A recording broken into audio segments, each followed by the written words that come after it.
This is Scams and Cons News with Jim Grinstead. In this week's news, members of the British Parliament were caught up in a honey trap, and we'll tell you about a scam called the Falling Lady. But we begin with the story of a Pennsylvania man who lost $165,000 to a romance scammer.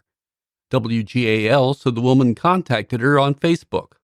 In short order, Libby Collins convinced him to take advantage of an investment opportunity involving cryptocurrency. And so she talked me into sending her money, and I did. And I was on this medication for Parkinson's disease. That medication, he says, severely altered his judgment, and he no longer takes it. And so I sent 3 wire transfers to these companies, and the bank warned me. Wells Fargo people warned me. Mark, we're warning you, this is probably a scam. You shouldn't do it. My brain wasn't working right. At that point, I said, I'm going to do it anyway. The woman took all the money he had, but he's working with law enforcement to track the scammer down. I'm mad. I'm angry. I'm mad. More than I'm hurt. Hell, she was a crazy woman, I guess. She was a scammer. I mean, she's very slick, very good at it. Another scam involving Facebook could allow a scammer to take over your account. WRTV of Indianapolis said the scam is called malicious tagging. A friend tags you or someone you know on Facebook and says, "Just died in an accident." It looks like a link to a news story, but it's a scam. It happened to Jody Courtney. I'll get on and check and kind of see what's going on with the world, with my friends. A friend tagged her in a post called "Just died in an accident." It's like, whoa, I think your initial thought is, oh my gosh, what happened? When a person clicks on the link in the post, it takes them to a fake Facebook page. It's then when the scammer may steal your login information or scrape your personal data from your page. The best protection? Immediately change your Facebook password and be cautious of new messages, as they could be from a friend's hacked account. 2 Brooklyn women were the victims of a cryptocurrency scam, losing more than $100,000 each, according to the Brooklyn District Attorney's Office. The women, identified only as E and H, were contacted on dating apps like Hinge and Bumble by scammers who convinced them to invest in phony cryptocurrency schemes. E's scammer even coached her on what to say to Bank of America representatives when they flagged her account for making same-day wire transactions. The scammers were part of a pig butchering scheme that involves building trust with the victim through social media before referring them to invest in programs that showed tremendous returns, until the victims tried to withdraw their money. The woman was excited and said her intent was to buy her ex-husband's share of the house. She tried withdrawing the money, and the scammers kept denying it. She lost about $118,000. As part of a recent crackdown, the Brooklyn District Attorney's Office says it seized an internet domain and 20 other associated domains connected to the scam. 3 virtual servers hosting the sites have also been taken down. A New York real estate agent's summer paradise was turned into a nightmare this spring. Sarah Stewart, who sells homes in New York City, got a disturbing call about her East Hampton property. Someone had found her home listed on Airbnb and wanted to rent it for $25,000. But the listing was a fake. Stewart rents her home out in the spring and summer for up to $155,000 a month, but she doesn't use Airbnb. It turns out a scammer had taken the photos and description from Stewart's legitimate listing and posted them on Airbnb. The scammer had even become a verified Airbnb user. Airbnb removed the false listing initially, but it reappeared a few hours later at a discounted rate. The rental platform told Stewart to communicate directly with a fraudulent poster, which she found absurd. This scam comes as short-term rental platforms face increased scrutiny.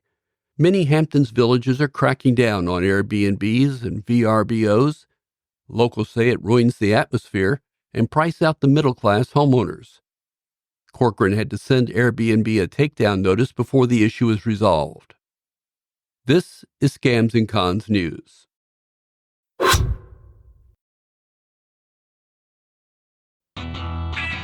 Hey there, I'm James, host of Dakota Spotlight. We're back with a new season, You Killed Chris, A Friend's Fight for Justice. It's a chilling throwback to 1968. A college freshman, Christine Rothschild, is murdered on campus during her morning walk. Join us as we dive into this unsolved case and follow a friend's relentless pursuit of the truth, all the way from the flower power era to today. Binge You Killed Chris on your favorite app or at dakotaspotlight.com.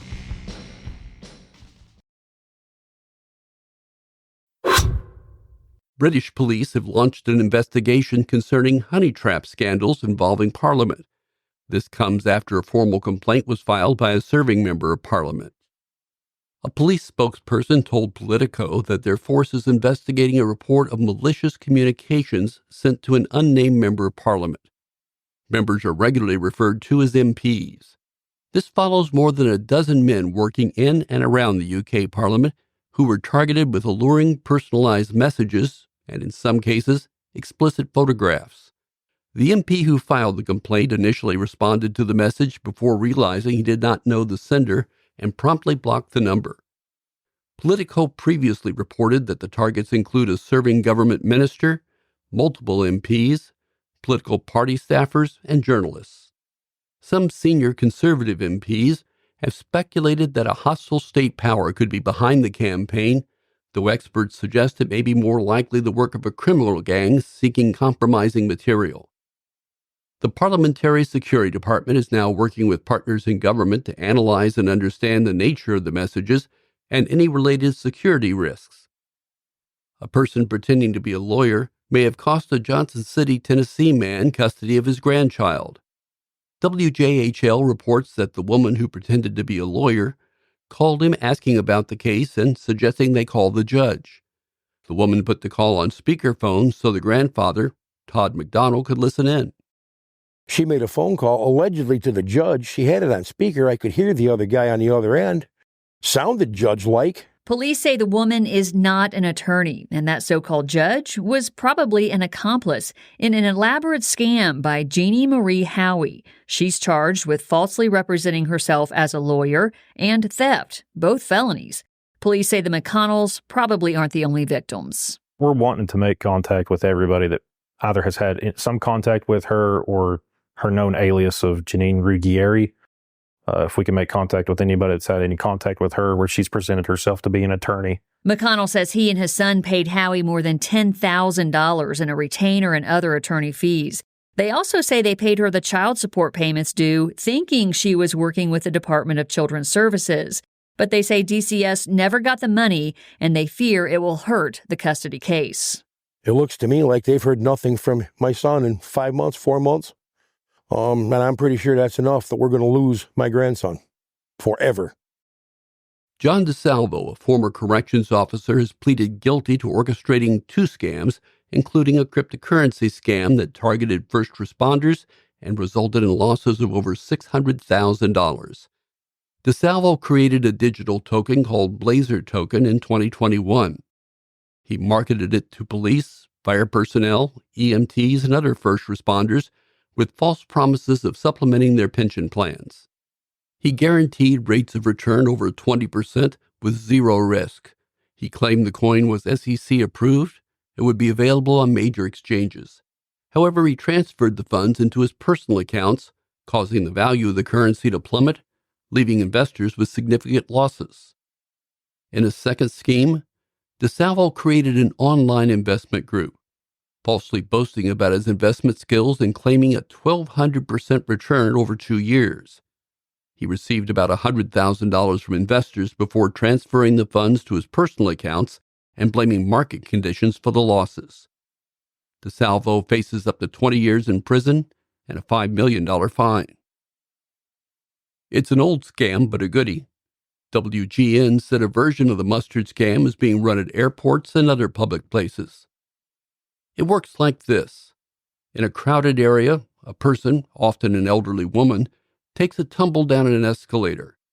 As Good Samaritans rush in to assist, thieves seize the opportunity to pick your pocket, steal your phone, or grab your bags. You can learn more about the mustard scam in Season 3 of Scams and Cons. The episode is entitled The Mustard. This is Scams and Cons News.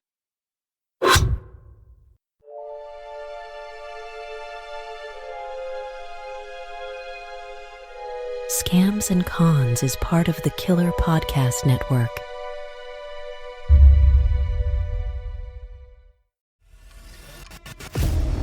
24 hours ago, I found out the person that I'd been dating and seeing for the last 6 months is a con man. That is my sister Emma. Andrew Tonks's lies had been so convincing, she'd invested $300,000 with him. However, the tables were about to turn on Andrew.